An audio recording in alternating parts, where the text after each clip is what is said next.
Namaste Trump. Namaste Trump is the big headline, and US President Donald Trump and First Lady Melania Trump will be visiting India from the 24th and the 25th of February.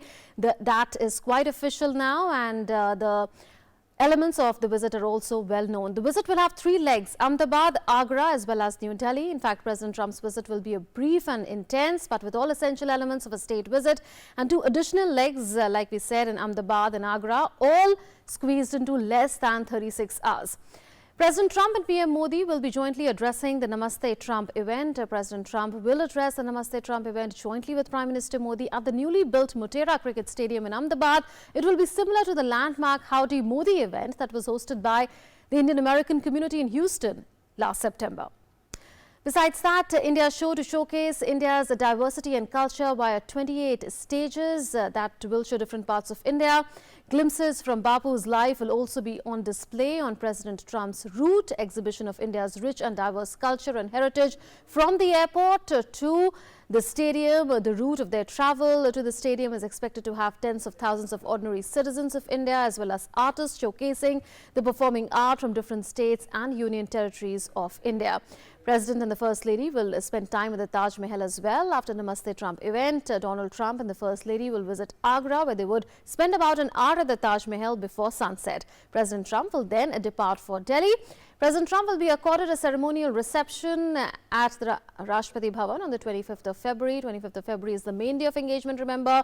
In the morning, President Trump and the First Lady will be accorded a ceremonial welcome at the forecourt of Rashtrapati Bhavan. From there, President Trump and the First Lady will be going to Raj Ghat to pay respects at the Samadhi of Mahatma Gandhi. President Trump and PM Modi will be holding delegation-level talks at Hyderabad House. Leaders will be holding bilateral meeting on strategic ties and points of convergences as well.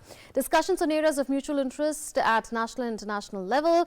Besides, PM Modi will be hosting a lunch for President Trump.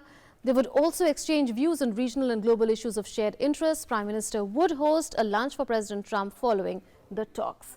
Well, President Trump will be calling on President Kovind, who will be hosting banquet in his honor. That's towards the end of the 25th of February, which will be the last engagement, so to say, of President Trump in India.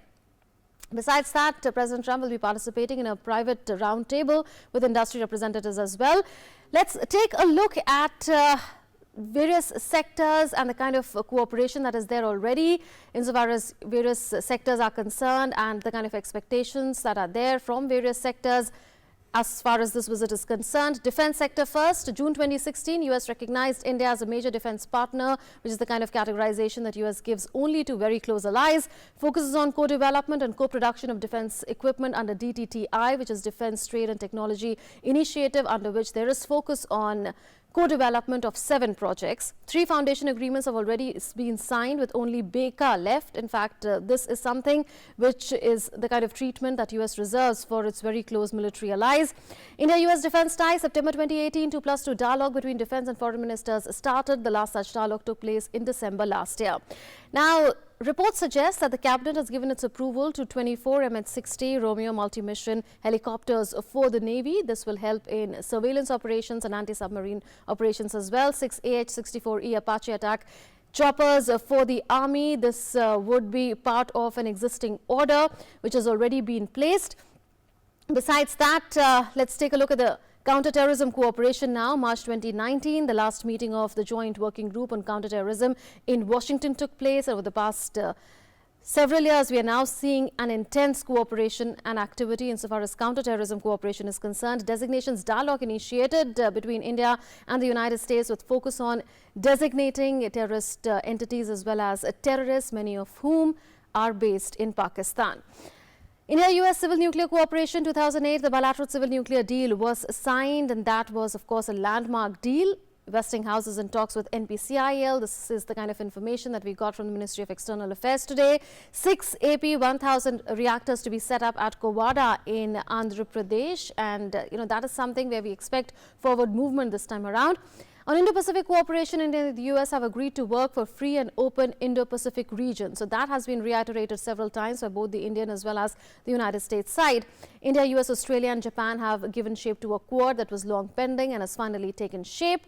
Besides that, in 2018, Prime Minister termed Indo-Pacific as an inclusive concept, and that was stated by Prime Minister Narendra Modi at the Shangri-La Dialogue. In 2020 Raisina Dialogue, the US announced expansion of Indo-Pacific to cover the western coast of